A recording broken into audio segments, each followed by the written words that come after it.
ঠাকুরমার ঝুলি পর্ব ১। মধ্যরাতের বাঁশির ডাক।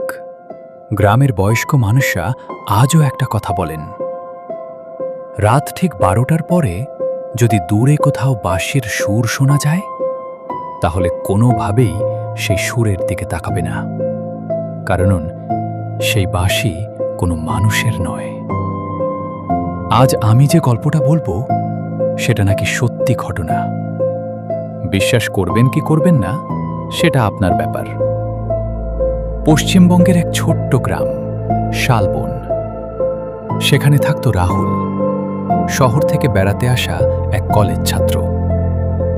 প্রথম রাতেই সে শুনতে পেল দূরে কোথাও খুব মিষ্টি বাঁশির আওয়াজ। গ্রামের সবাই দরজা জানালা বন্ধ করে দিল। রাহুল অবাক হয়ে পাশের বাড়ির বৃদ্ধকে জিজ্ঞেস করল, কাকু, সবাই ভয় পাচ্ছে কেন? বৃদ্ধ ধীরে ধীরে বললেন, ওই বাঁশির মালিক আজ থেকে ৩০ বছর আগে মারা গেছে, কিন্তু প্রতি অমাবস্যায় সে আবার ফিরে আসে। রাহুল বিশ্বাস করল না। সেই রাতেই বাঁশির আওয়াজ আবার ভেসে এলো, এইবার আগের চেয়ে অনেক কাছে।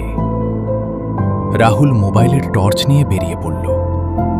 চারদিকে ঘন কুয়াশা। হঠাৎ সে দেখতে পেল সাদা ধুতি পরা একজন লোক পেছন ফিরে দাঁড়িয়ে বাঁশি বাজাচ্ছে। লোকটার কটার পা মাটিতে নেই, সে আস্তে আস্তে ভেসে যাচ্ছে। রাহুল ভয়ে স্থির হয়ে গেল। হঠাৎ লোকটা বাঁশি বাজানো বন্ধ করল। তারপর ধীরে ধীরে মাথাটা ঘুরিয়ে রাহুলের দিকে তাকালো, কিন্তু তার মুখে কোনো চোখ নেই, কোনো নাক নেই, শুধু এক বিশাল কালো গর্ত, যেখান থেকে ঠান্ডা হাসির শব্দ বেরোচ্ছে। রাহুল প্রাণপণে দৌড়াতে লাগল, কিন্তু যতই দৌড়ায় বাঁশির শব্দ ততই কাছে আসে। হঠাৎ সে নিজের বাড়ির সামনে পৌঁছে দরজা খুলে ভেতরে ঢুকে পড়ল।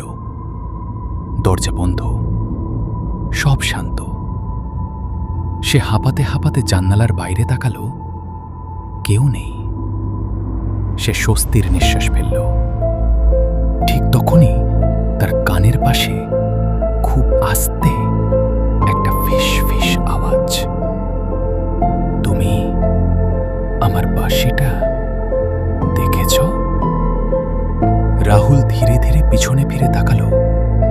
ঘরের ভেতরেই সেই মানুষটা দাঁড়িয়ে, হাতে বাঁশি, মুখে কালো অন্ধকার।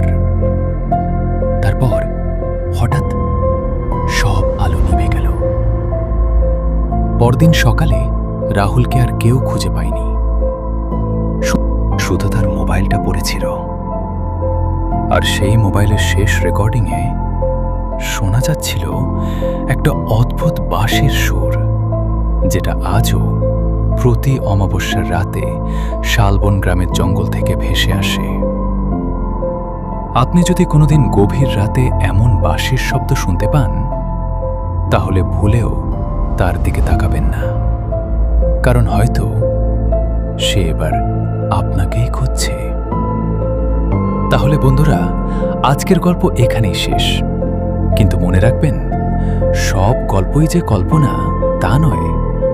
কিছু গল্প অন্ধকারে আজও বেঁচে থাকে। যদি আজকের এই ভৌতিক গল্পটি আপনাদের ভালো লেগে থাকে, তাহলে অবশ্যই ভিডিওটিতে একটি লাইক করুন। কমেন্টে লিখুন, আমি ভয় পাইনি। আর যদি সত্যিই গায়ে কাঁটা দিয়ে থাকে, সেটাও জানাতে ভুলবেন না।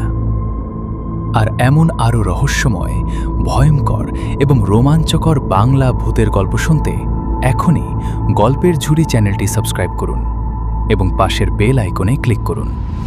তাহলে নতুন গল্প আপলোড হওয়ার সঙ্গে সঙ্গেই সবার আগে পৌঁছে যাবে আপনার কাছে। আজকের রাতটা সাবধানে কাটাবেন, কারণ কে জানে, অন্ধকারের ওপারে হয়তো তো কেউ আপনার অপেক্ষায় আছে। আমি বিদায় নিচ্ছি। আবার দেখা হবে গল্পের ঝুলির পরবর্তী ভয়ঙ্কর গল্পে। ততক্ষণ পর্যন্ত শুভরাত্রি।